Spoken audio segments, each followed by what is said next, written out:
Frères et sœurs en Jésus-Christ, la paix et la grâce du Seigneur soient avec chacun de vous. Nous bénissons le Seigneur du privilège de pouvoir, à partir de notre sanctuaire, vous communiquer les enseignements de la parole de Dieu. C'est vendredi soir, c'est le temps des études bibliques. Nous prenons non seulement l'avantage pour saluer chacun de vous, que ce soit les ouvriers de l'œuvre, que ce soit les membres et les croyants de notre Église, ou même ceux-là qui nous visitent virtuellement et qui participent de semaine en semaine à nos différentes activités. Nous bénissons le Seigneur pour et avec vous. Nous, une salutation spéciale à chaque famille, à chaque jeune, à chaque ouvrier de l'Église et particulièrement à tous ceux-là qui sont au loin, qui vont visionner ce temps d'enseignement de la parole du Seigneur.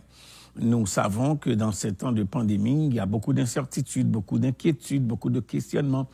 Et ainsi, nous avions commencé une série d'études sur la dépression. C'est juste pour vous équiper, pour vous outiller, pour que vous ne tombiez pas dans le piège de la déprime, encore moins de l'inespérance ou bien de l'absence de l'espoir qu'un demain meilleur peut être à l'horizon.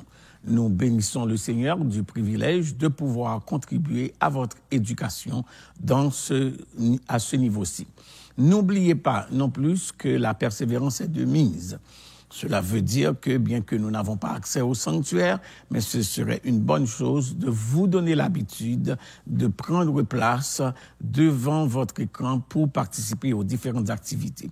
Que ce soit la réunion de prière au matin, qui commence à 5 heures du matin, que ce soit les temps de prière jeudi soir et ensuite, mardi soir, et ensuite les temps d'enseignement le vendredi soir. Nos cultes d'adoration se continuent à vous être envoyés de notre sanctuaire vers votre maison à partir de 10h30 chaque dimanche matin. Nous bénissons le Seigneur pour tous les ouvriers de l'œuvre qui continuent à nous assister dans cette démarche. Et si nous prions que le Seigneur vous donne la grâce d'être reconnaissant pour une semaine qui tire à sa fin et au cours de laquelle vous aviez bénéficié non seulement de sa présence, de sa protection, de ses bénédictions, de son amour, mais surtout de sa couverture sur votre vie. Et ainsi, ce soir, nous allons ensemble continuer la démarche. Au lieu de vous parler de la dépression en soi, nous avions fait à peu près 3 ou 4 enseignements là-dessus. Nous allons vous exposer un enseignement sur la dépression spirituelle et quels sont les éléments indicateurs. Ce soir, nous prions que le Seigneur vous donne le temps de feuilleter votre Bible, de prendre les références, d'avoir un cahier de notes, une plume ou un crayon en main, et ça vous permettrait, si quelque chose vous est échappé, vous pouvez toujours retourner sur la plateforme et réécouter l'enseignement.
Jésus. Redites-moi l'histoire. Quand le monde trompait, lorsqu'ils sont le ventre, ça fait de gloire. Entrée de mon bonheur. Et quand loin de la terre, je prendrai mon essor. En fermant mes paupières, je veux l'entendre encore. Entendre combien Jésus m'aime. Que Jésus m'aime encore. M'aime encore.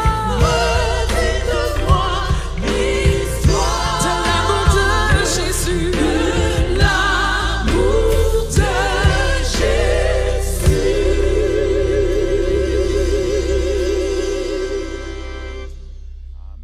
Allons prier le Seigneur. Bon et tendre Père Céleste, en Jésus-Christ, nous te bénissons et te louons pour ta fidélité. Merci pour la grâce que tu nous as faite d'être non seulement à tes pieds, mais aussi pour écouter l'enseignement de ta parole. Nous reconnaissons que elle seule est la vérité et par elle, ô notre Dieu, tu nous donnes de traverser les jours difficiles de l'existence comme cela dont nous sommes en train de vivre. Merci pour les bénédictions de la vie présente, comme le mouvement, la respiration, l'être. Et comme nous le disons souvent, ces derniers temps, respirer, c'est s'empoisonner. Donc ça prend ta grâce pour nous traverser ces jours difficiles et ces temps de dures épreuves. Nous remettons entre tes mains tout, ô notre Dieu, les membres de cette congrégation locale, tous les ouvriers de l'œuvre.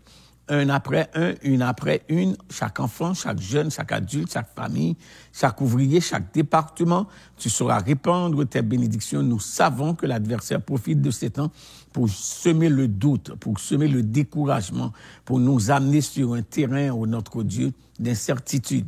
Mais nous savons qu'avec toi, nous ferons des exploits et nous savons aussi que toute arme forgée contre nous, c'est l'héritage ou bien c'est ce que tu donnes à tes serviteurs et à tes servantes comme étant des bénédictions de protection, que toute arme forgée contre nous soit sans effet. Et ainsi nous prions que cette pandémie n'arrive pas à avoir gain de cause de notre vie, de notre persévérance, de notre ministère, de notre confiance en toi. Tu restes le Dieu fidèle et bon, tu restes le Dieu éternel et juste.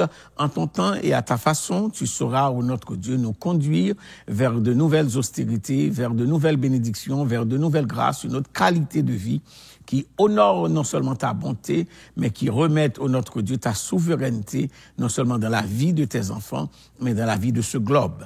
Fais éclater ta gloire dans ce que nous sommes et ce que nous faisons pour te glorifier, en sorte que, ô notre Dieu, toi seul, mérite, ô notre Dieu, notre adoration, notre inclination, notre obéissance. Visite nos malades, relève ceux qui sont au bord de la chute. Tu connais, ô notre Dieu, ceux qui connaissent le découragement. Tu connais les familles qui traversent des jours très, très difficiles. Pour chacune d'elles, nous prions que le ciel ouvre, ô notre Dieu, ses fenêtres ou ses écluses et que tes bénédictions se répandent en abondance. Pardonne nos péchés, fais en sorte que, ô notre Dieu, notre vie continue à être une offrande déposée devant ton autel et pour te servir tous les jours de notre vie et servir, ô notre Dieu, non seulement à notre façon, mais à ta façon, pour te glorifier et dire à qui veut l'entendre que nous n'adorons ni autre Dieu ni autre chose que toi. Entends notre prière, bénis le reste du week-end, de la semaine et un bon mois sous tes divins regards. Fais une fois de plus la différence dans nos vies par une présence constante pour nous permettre de traverser cette temps de pandémie et sortir avec le cantique de la délivrance pour dire au notre Dieu, sûr de la victoire, soldats du Seigneur, marche, chante gloire, nous serons vainqueurs, car le capitaine qui va devant nous, il nous la rendra certaine parce qu'il combat avec nous. C'est notre prière par Jésus-Christ qui vit et qui règne au siècle des siècles. Amen.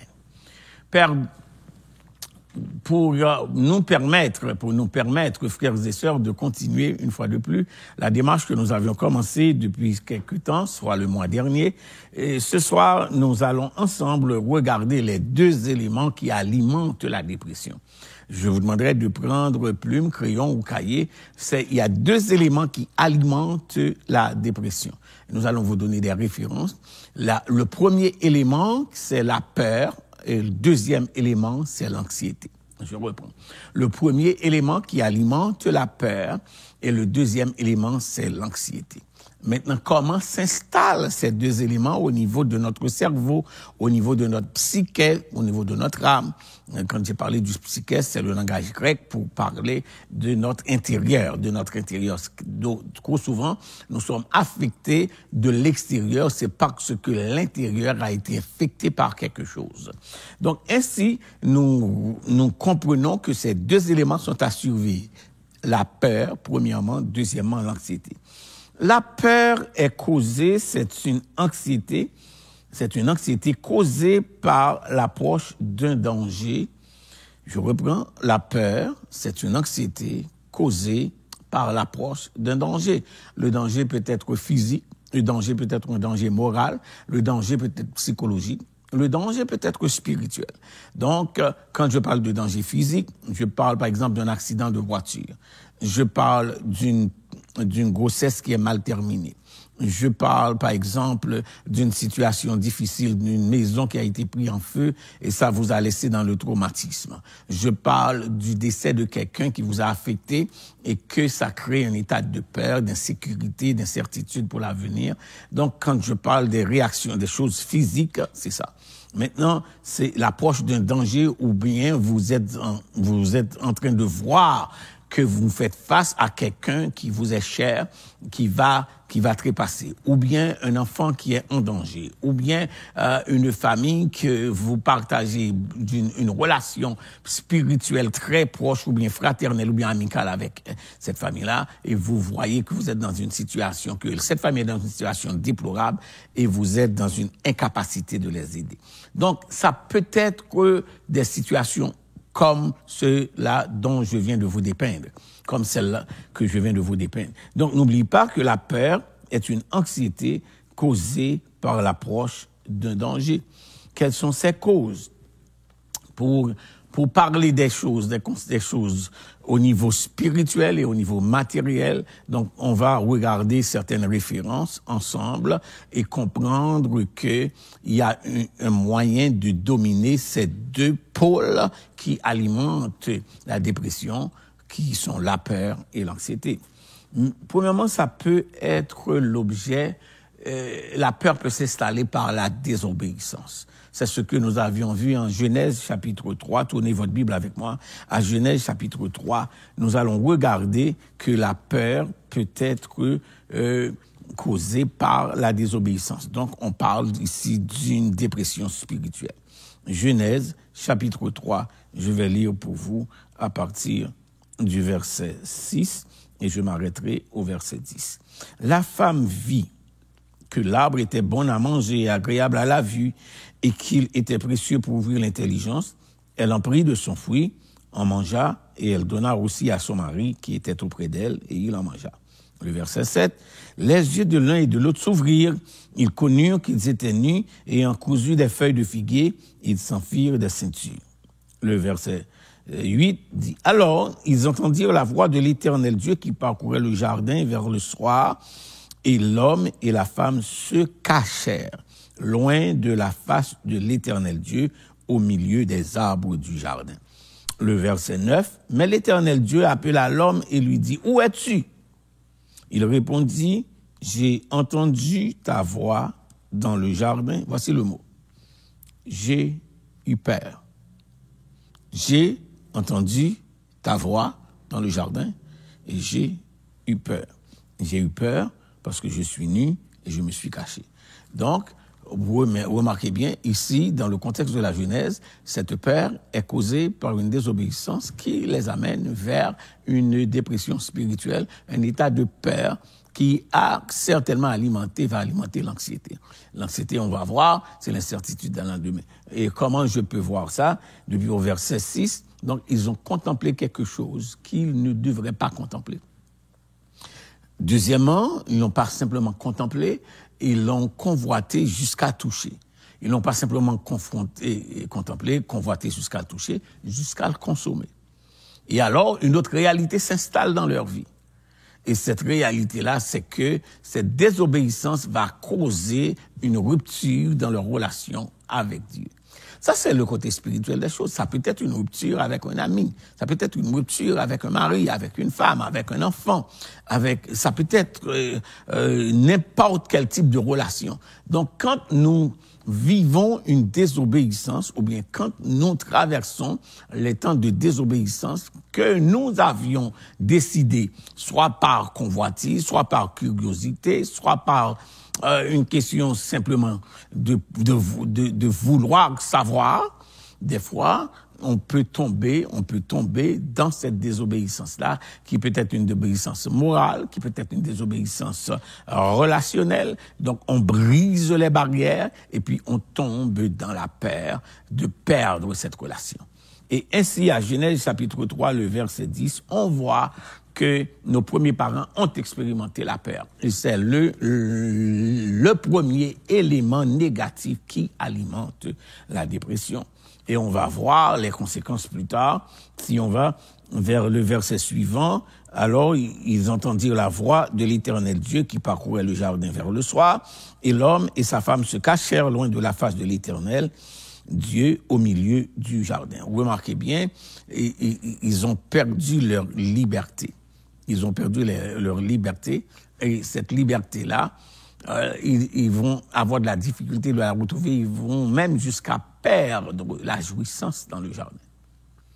Et cette peur va causer trois choses d'autres. Il répondit, j'ai entendu ta voix, je suis au verset 10, j'ai entendu ta voix dans le jardin. J'ai eu peur parce que je suis nu et je me suis caché. Donc, quand on vit la désobéissance, on n'est pas en dehors de la possibilité d'entendre la voix de Dieu, excepté quand on entend sa voix.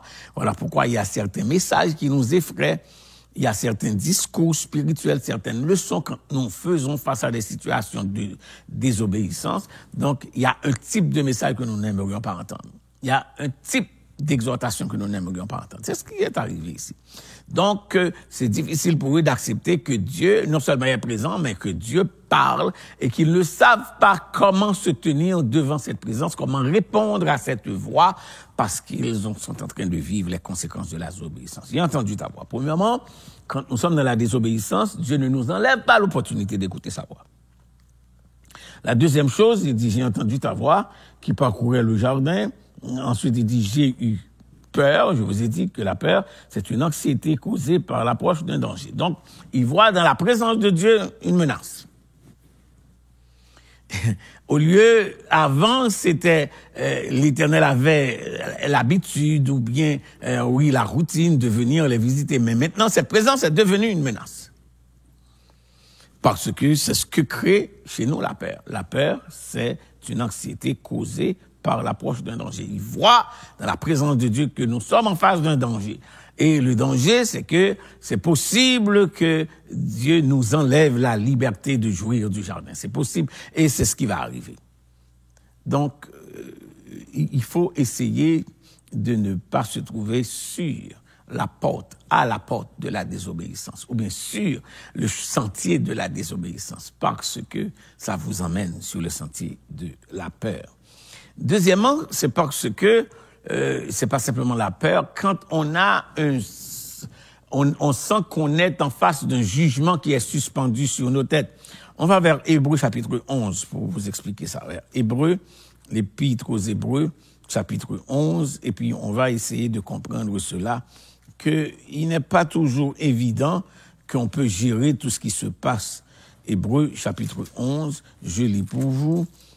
Hébreux chapitre 11, je lis pour vous à partir du verset 5. C'est par la foi qu'Enoch fut enlevé pour qu'il ne vit point la mort et qu'il ne parut plus parce que Dieu l'avait enlevé. Car avant son enlèvement, il avait reçu le témoignage qu'il était agréable à Dieu. Écoutez le verset suivant. Je suis à Hébreux chapitre 11, je m'en vais jusqu'au verset 7. Or, sans la foi, il est impossible de lui être agréable, car il faut que celui qui s'approche de Dieu croit que Dieu existe et qu'il est le rémunérateur de ceux qui le cherchent. Verset 7. C'est par la foi que Noé, divinement averti des choses qu'on ne voyait pas encore, et saisi d'une crainte respectueuse, soulignez le terme crainte respectueuse, construit une arche pour sauver sa famille. Donc, j'ai parlé tantôt de la désobéissance. Noé avait cette crainte s'il n'obéissait pas, c'est pas simplement qu'il inviterait la peur, mais aussi c'est la présence d'un jugement sur sa tête, mais c'est aussi mettre sa famille en danger. Donc, la désobéissance nous conduit sur le sentier de la peur, mais aussi quand on est à la veille d'un jugement, quand on sent qu'un jugement est suspendu sur nos têtes, donc ça peut amener une certaine anxiété, parce que le texte nous dit au verset 7, donc, c'est saisi d'une crainte respectueuse, saisi d'une crainte, c'est l'autre mot, pour la peur ou la frayeur, donc, si jamais il choisirait de ne pas obéir, par crainte que le jugement, que la perte de sa famille serait le résultat, donc on a peur des conséquences. Quand un jugement se place sur nos têtes, ça peut nous amener à la peur. Et la peur, je reprends, c'est l'ennemi numéro 1 de la dépression. Ça, c'est à Hébreux, chapitre 11, verset 7. Donc, par crainte du jugement, il a construit l'arche. Pour aussi faire face à la protection de sa famille qui est en danger par rapport à ce jugement du déluge que Dieu va déposer sur la terre, dans la crainte, il est vraiment dans cette crainte-là. Donc, il a choisi d'obéir à Dieu, 1, pour protéger sa famille, 2, pour éviter le jugement. Il y a un autre élément qui peut apporter la peur chez nous. 1, c'est la désobéissance. 2, c'est la peur du jugement. Là, quand on a un jugement qui est suspendu, on a vu à Hébreux chapitre 11, verset 7, la persécution. La persécution peut engendrer la peur. Nous allons à l'évangile de Jean, nous allons voir quelque chose. Jean chapitre 20, juste avant, à l'Apocalypse, Actes des Apôtres, je m'excuse, Jean chapitre 20, l'évangile de Jean, le chapitre 20, je m'en vais lire pour chercher texte et contexte, et je vais à partir du verset 26. L'évangile de Jean, chapitre 20, à partir du verset 26. Jean, chapitre 20. Je vais un petit peu plus haut. On va vers 19. Jean, chapitre 20. Le soir de ce jour qui était le premier de la semaine, les portes du lieu où se trouvaient les disciples étaient fermées à cause de la crainte qu'ils avaient des Juifs. Je reprends. Jean, chapitre 20, verset 19. Le soir de ce jour qui était le premier de la semaine, les portes du lieu où se trouvaient les disciples étaient fermées à cause de la crainte ou de la peur qu'ils avaient des Juifs. Jésus vint, se présenta au milieu d'eux et il leur dit « La paix soit avec vous ». Donc, pourquoi est-ce que les disciples, à la veille de l'entrée de Jésus après sa résurrection le dimanche matin, ils s'étaient cloîtrés, confinés? Je reprends, c'était cloîtrés, confinés, portes fermées, personne ne sort. Le texte dit c'est parce qu'ils avaient peur de quelque chose. N'est-ce pas cette situation que nous vivons dans cette pandémie-là? La résolution que le gouvernement a prise de nous confiner, c'est par peur de confronter un ennemi ou bien d'affronter un ennemi que personne ne peut combattre. Cet ennemi que personne ne peut combattre s'appelle coronavirus. C'est un agent de mort.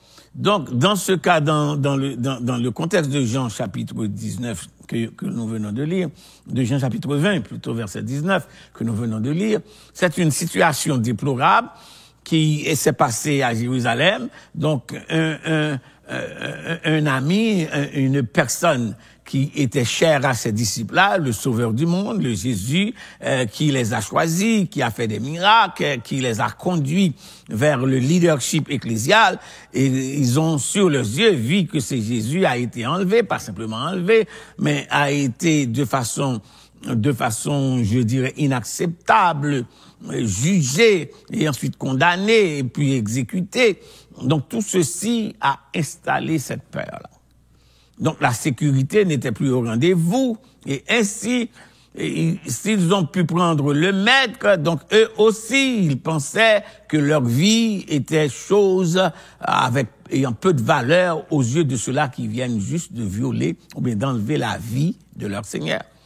Donc ainsi, si le leader est parti, donc eux qui étaient des suiveurs, c'est sûr qu'une fois que la tête est partie, tout l'édifice va s'écrouler. Et ils se sont cloîtrés dans la chambre haute. N'est-ce pas vrai? C'est un élément de la peur qu'est la persécution. Ils avaient peur des Juifs, peur d'être persécutés. Et ainsi, ils se sont cloîtrés pour ne pas être victimes de la persécution. Je ne sais pas quel type de persécution vivez-vous à l'intérieur de cette pandémie. Je ne sais pas qu'est-ce qui se passe dans la famille. Je ne sais pas qu'est-ce qui se passe dans votre milieu de travail, dans votre milieu professionnel. Je ne sais pas qu'est-ce qui se passe dans vos relations amicales. Je ne sais pas ce qui se passe dans vos relations religieuses fraternelles.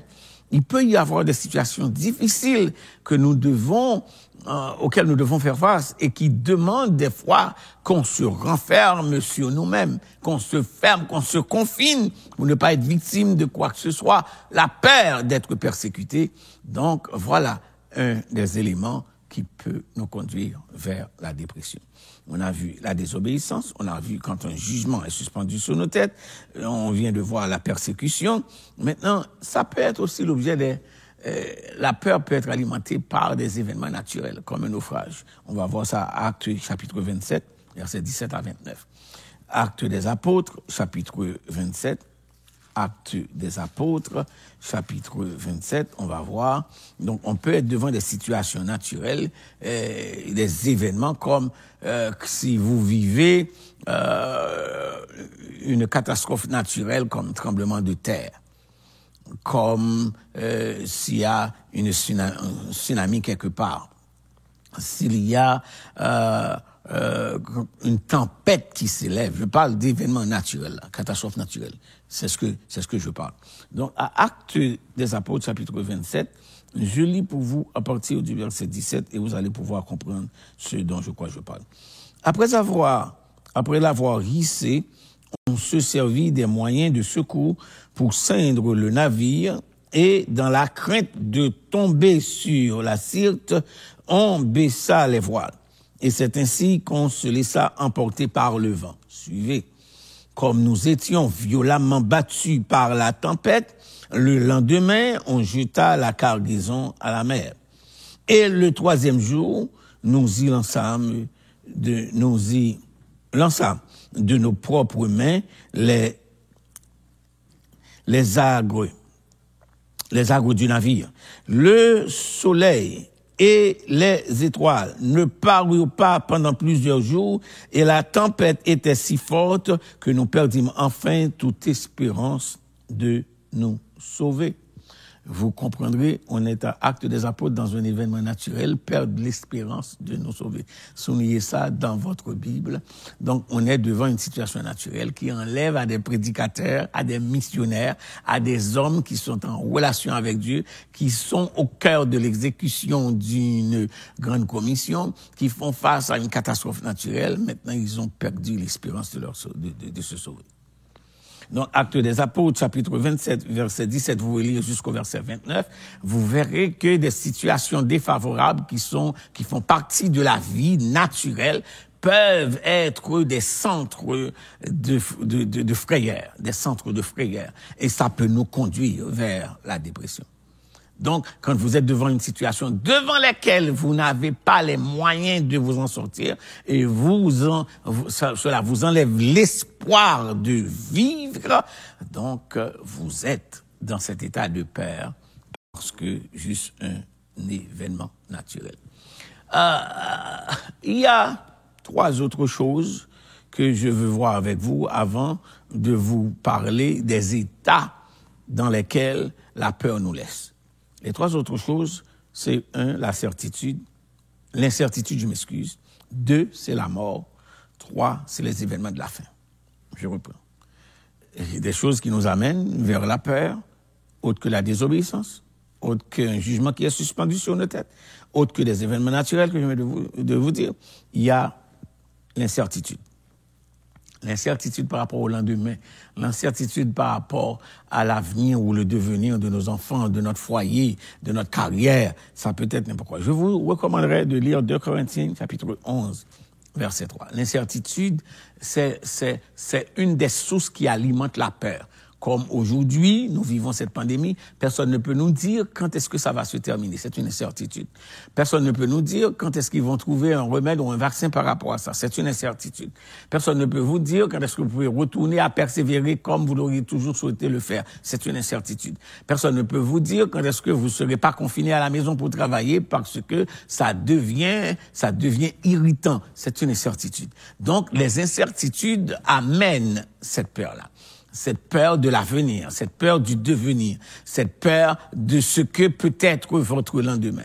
Eh bien, il n'y a pas simplement ça, il y a aussi la mort. Et pour l'incertitude, je vous dis de lire 2 Corinthiens chapitre 11, versets 1 à 3, vous pouvez aller jusqu'au verset 4. Il y a aussi la mort. Pour la mort, vous pouvez lire Actes des Apôtres chapitre 2. Comme on est là déjà, on va lire Actes des Apôtres chapitre 2. Je vais lire pour vous le verset 15. Actes des Apôtres chapitre 2. Je vais lire à partir du verset 12. Ils étaient tous dans l'étonnement et ne sachant que penser. Ils se disaient les uns aux autres, que veut dire ceci? Mais d'autres se moquaient et disaient, ils sont pleins de vin doux. Alors, Pierre se présenta avec les 11, éleva la voix et leur parla en ces termes. Hommes juifs, et vous tous qui séjournez à Jérusalem, sachez ceci et prêtez l'oreille à mes paroles. Ces gens ne sont pas ivres. Je suis à Actes des Apôtres, chapitre 2, je m'en vais jusqu'au verset 15. Ces gens ne sont pas ivres comme vous le supposez, car c'est la 3e heure du jour. Mais c'est ici ce qui a été dit par le prophète Joël. Dans les derniers jours, dit Dieu, je commence au verset 17 ici. Maintenant, pourquoi ce verset? Vous direz, parce que vous nous dites, acte 2, oui, je suis à acte 2, je suis au verset 15. Verset 15, ces gens ne sont pas ivres comme vous le supposez, car c'est la 3e heure du jour. Maintenant, c'est que quand on pense que les gens perdent de la tête, perdent de l'équilibre, et ça, c'est un sujet non seulement qui nous amène vers une certaine incertitude, qui nous enlève aussi la foi dans la vie, la foi dans l'existence. Donc, pour pouvoir croire quelqu'un, il faut que tu crois que la personne est lucide. Si vous pensez que la personne n'est pas lucide, donc sa parole n'a pas de valeur. Et si la parole n'a pas de valeur, donc c'est comme si, à vos yeux, cette personne-là ne gère pas son existence bien. Il n'est ni fiable, ni stable, ni raisonnable. Je reprends, ni fiable, ni stable, ni raisonnable. Donc, à ce passage, quand les disciples, l'événement de la Pentecôte, que les disciples ont connu cette expérience sans précédent, quand je crois vous avoir dit que la Pentecôte, c'est Dieu en nous. Maintenant, cet événement, ce qui est un jamais vu, qui n'a jamais eu de précédent, de voir des gens qui n'ont jamais connu leur culture, en train de parler leur langue, et puis leur meilleure interprétation de cela, ce sont des gens pleins de vin doux, et donc qui n'ont pas l'équilibre, donc en bon créole, ou dit moun sa yo a parlé parole tafia. Donc, le monde, quand quelqu'un est en train de perdre la raison, perdre l'équilibre, perdre le bon sens, c'est une forme, j'aimerais que monsieur là, c'est une forme de quoi? D'absence de stabilité, d'absence de rationalité, d'absence de mise en confiance. Donc, c'est une absence dans le réel. C'est une absence dans le réel. Et trop souvent, quand quelqu'un frise l'absence dans le réel, cette personne frise aussi de perdre l'équilibre à tout jamais. Donc, c'est important de savoir que cette peur qu'ils avaient de ces gens-là, c'est parce qu'ils pensaient que ces gens étaient difficiles à saisir, non seulement leur réalité, parce qu'ils parlaient en des langues qui n'étaient pas leur langue et qui communiquaient des messages qui étaient difficiles à saisir. Étonnement pour eux qui amène une certaine frayeur dans cette situation-là. J'aimerais regarder quelque chose avec vous j'ai parlé de la mort tantôt. Nous retournons à Genèse, chapitre 3. À Genèse, pour parler de la mort, j'ai fait l'exercice avec Actes des Apôtres, juste pour vous permettre.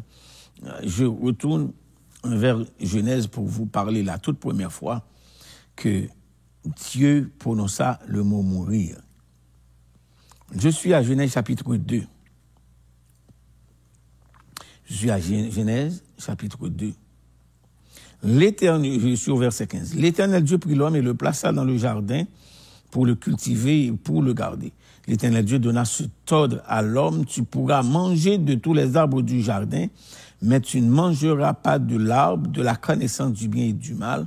Voici le mot: car le jour où tu en mangeras, tu mourras. Car le jour où tu en mangeras, tu mourras. Deux choses. Un avertissement. Deux, un futur menacé. Je reprends. Un avertissement qu'il ne faut pas en toucher. Un futur menacé. Le jour où tu en mangeras, troisièmement, tu mourras. L'avertissement, c'est que je te place dans le jardin, il y a une limite. Il y a quelque chose que tu ne dois pas franchir. Une limite que tu ne dois pas franchir. Un arbre que tu ne dois pas toucher. Une convoitise qui ne doit pas être de ton menu. Deuxièmement, parce qu'il y a des conséquences à cela. Ton futur est menacé. Et voilà, quand notre futur est menacé et nous faisons face à l'incertitude, à la mort, à l'anxiété, à l'anxiété, ça nous conduit à la mort. Le jour où tu en mangeras, tu mourras. Clairement, Dieu annonça à Adam que son futur est menacé. Pas dans le sens d'être réparé, pas dans le sens de récupération, pas dans le sens de la rédemption, mais dans le sens plutôt de la condamnation et de l'exécution du jugement qui est la mort. Le jour où tu en mangeras, tu mourras. Et c'est la conséquence de cela, quand ils ont entendu la voix du Seigneur Dieu dans le jardin, il dit qu'ils ont eu peur, parce qu'ils savaient que la mort était au rendez-vous. Donc devant la mort, la peur s'installe. Maintenant, quels sont les états que nous expérimentons? Je n'ai pas dit les étapes, j'ai dit les états que nous expérimentons quand nous connaissons la peur. Un, ça nous démoralise. Lisez 1 Samuel chapitre 13, versets 5 à 8. Vous verrez qu'il y a un état de démoralisation qui se passe. Et vous comprendrez, et c'est à plusieurs passages. Par exemple, à 1 Samuel, si je ne m'abuse, chapitre 17, et quand Israël, le texte que nous aimerions, que nous aimons toujours citer, jusqu'ici l'Éternel nous a secourus, mais c'était dans un état de démoralisation que le peuple dit à Samuel: ne cesse pas de crier à l'Éternel en notre faveur afin qu'il nous délivre des Philistins. Donc, quand nous sommes en face des situations défavorables, soit des ennemis qui sont en train de nous affronter, ou de nous confronter plutôt, ou bien que nous sommes mis dans une situation de guerre, contre des gens ou bien contre des occasions, maintenant, nous crions au secours parce que nous expérimentons la peur, et la peur, c'est l'ennemi numéro 1 de la dépression. Ça nous conduit plutôt vers la dépression. Donc, la démoralisation, il faut surveiller ça, perdre le moral.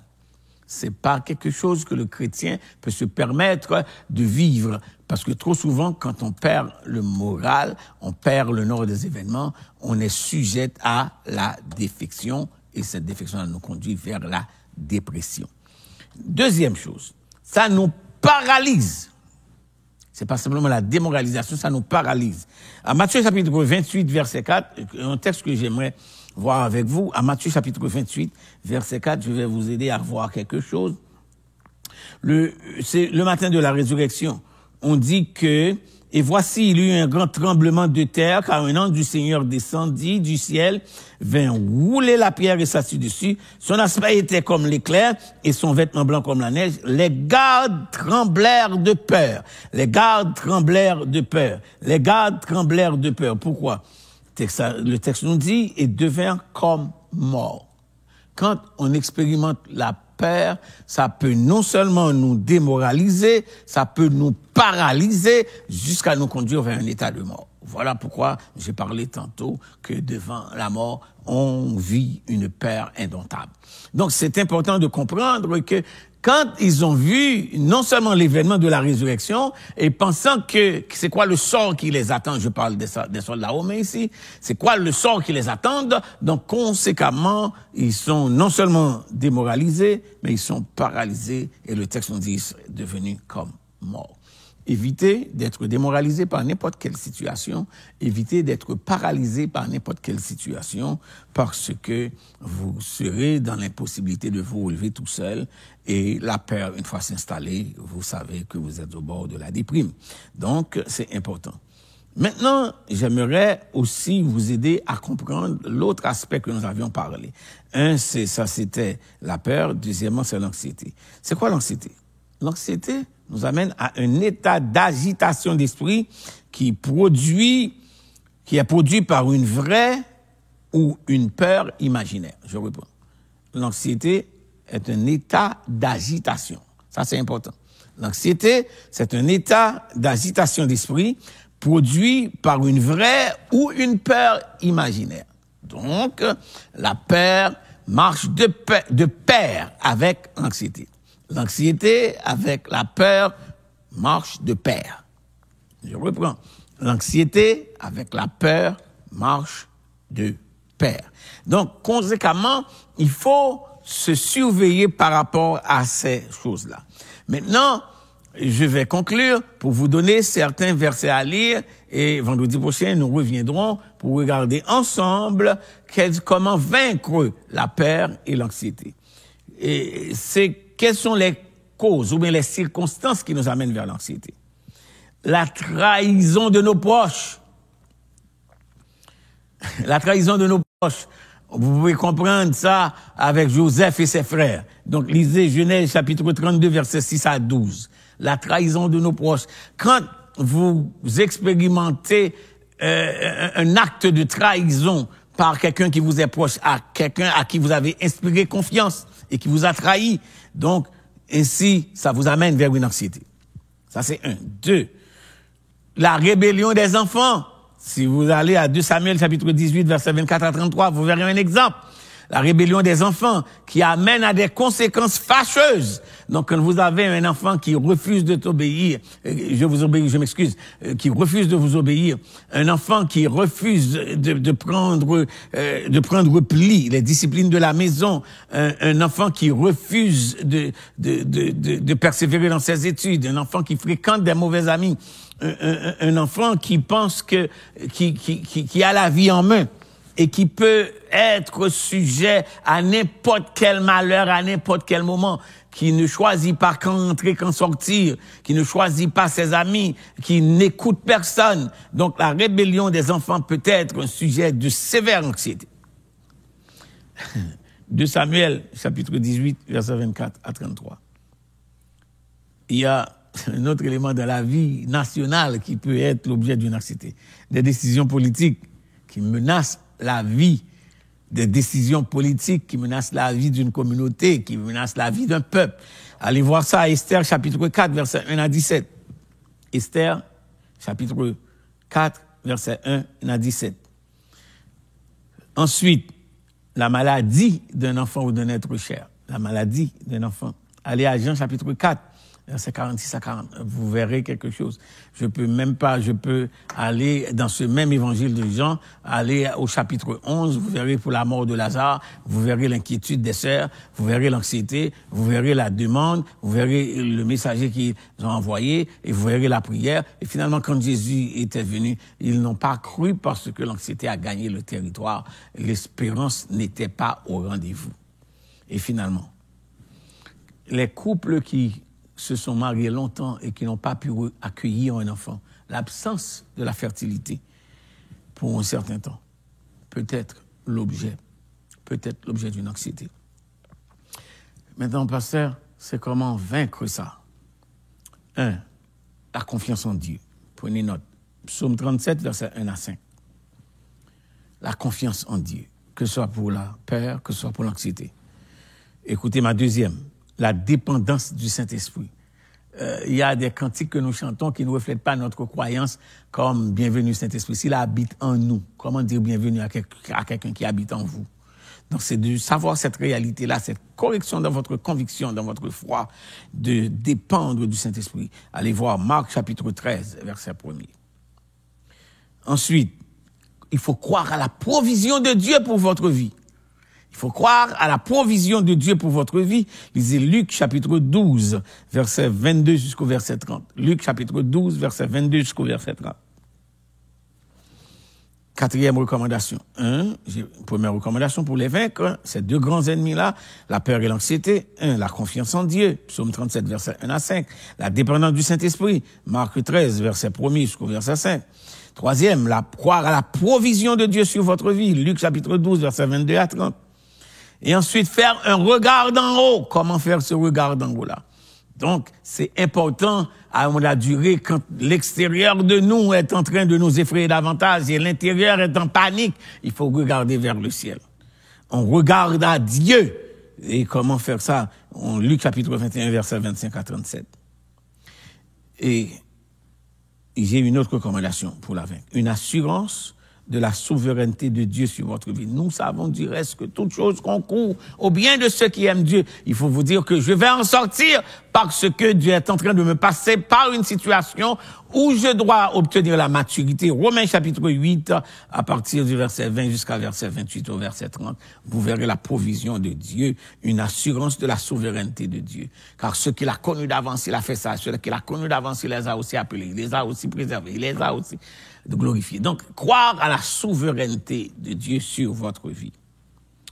Et l'avant-dernier, Philippiens 4, à partir du verset 4 au verset, je puis tout par celui qui me fortifie. Donc, il faut croire que votre assurance n'est pas dans les choses, n'est pas dans les gens, n'est pas dans les événements, n'est pas dans les situations, mais en Dieu lui-même.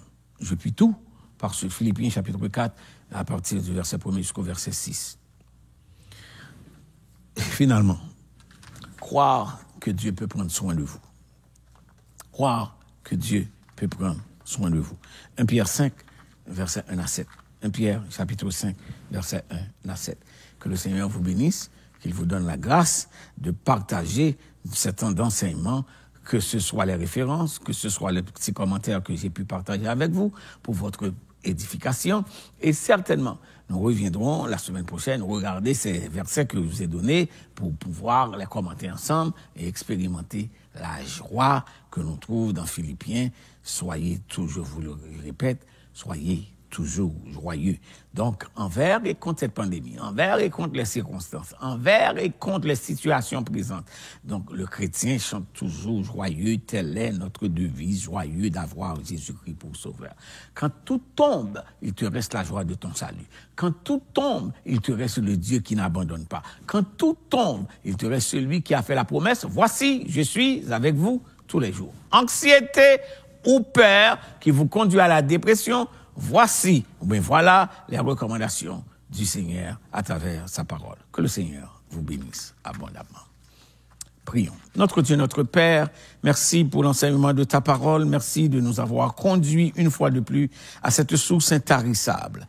Nous te bénissons le nom et te remercions de ce que, encore, tu fais la provision pour nous dans ces temps difficiles pour que nous trouvions non seulement confort, mais réconfort, en sorte que nous pouvons avancer et dire à qui veut l'entendre que notre Dieu règne encore. Béni sois-tu, ô notre Dieu, pour ta fidélité et pour ta proximité et surtout pour l'éternité de ta personne et la sainteté, ô notre Dieu, de ton royaume. Comme agent, ô notre Dieu, de ce royaume éternel, nous prions que tu nous préserves de ces temps où nous séjournons trop longtemps dans la peur et dans l'anxiété. Conduis-nous vers l'obéissance et donne-nous de t'inspirer confiance et poser dépendance, de démontrer dépendance envers toi et de croire à ta souveraineté. De nous rappeler que tu es en contrôle de notre existence et tu n'abandonnes jamais tes enfants dans l'épreuve. C'est notre prière par Jésus-Christ qui vit et qui règne au siècle des siècles. Amen. Et maintenant, à celui qui peut tout faire par la puissance qui agit en nous infiniment au-delà de ce que nous pensons ou demandons, à Dieu notre Père, à Jésus-Christ notre frère, au Saint-Esprit notre consolateur. Nous donnons grâce, honneur, magnificence et gloire, dès maintenant, dans notre vie, dans notre maison, dans nos ministères, dans notre Église, dès maintenant et au siècle des siècles. Amen. Une bonne soirée à vous.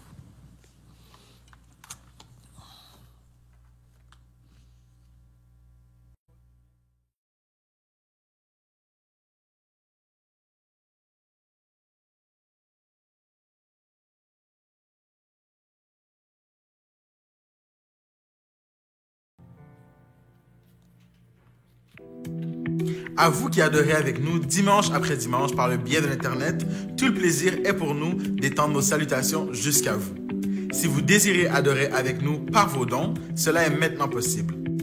Rendez-vous sur le www.philadelphie.org/dons. Choisissez votre langue de préférence dans le coin inférieur droit.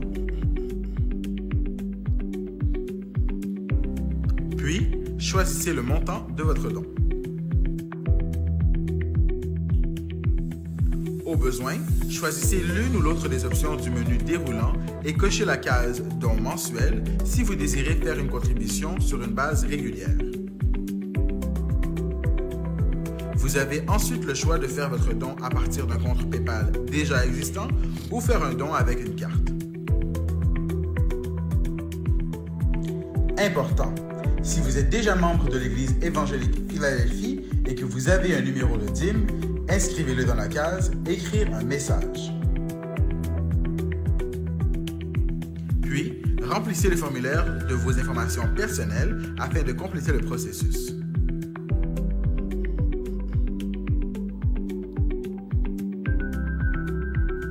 Une fois terminé, vous pouvez enregistrer vos informations afin de ne pas avoir à les entrer de nouveau la prochaine fois. Pour confirmer votre contribution, simplement appuyez sur « Faire un don ». Et voilà! Nous vous remercions de votre grande générosité et prions que Dieu daigne vous remettre au centuple ce que vous avez semé de bon cœur. Soyez bénis!